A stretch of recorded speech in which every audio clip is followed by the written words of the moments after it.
ямар ч амьдралын зорилго байхгүй баг өглөө босоод нүрэж угаахаа болцсон. Нэг л тийм сонирхол болцсон юм би.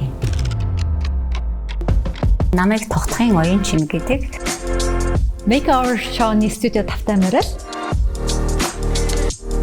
Энэ хүнтэй би уулзаал шууд амар амгалан мэдэрсэн.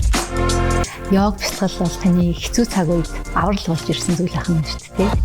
60 насны ой маань одоо тийм сайхан шинэ үеийг эхлэх тийм л цаг үе болно гэж бодож байгаа. Тэгвэл таны энэ гайхалтай чухал өдөр таныг хамгийн гоо үзэсгэлэнтэйгээр бид бэлдэж өгөх болно.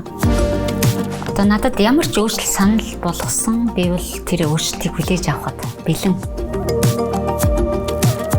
За танд ямар санагч байна? Завхар уг нь бол их гоё л завгартай л байсан л та. Гэхдээ надад нэг өмсгөж авах юм.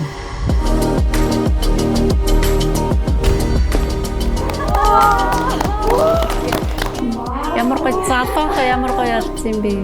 Бүр нэг тэнгэрийн тагнд угаад ирсэн юм шиг. Найз минь үнэхээр үзэсгэлэнтэй. Үзэсгэлэн төгөлдөр байсан. Би бүр үнэхээр шоконд болсон. Юу вэ чи миний ч мөн үү гэд үнэхээр дотроо ингэ бодсон. Оюуны хчим маань дотоод хүчийг аранжин маань маш гоё гаргаж өгсөн юм шиг санагдлаа. Би бүр танаа нэвтрүүлэгт ормоор санагдчихлаа.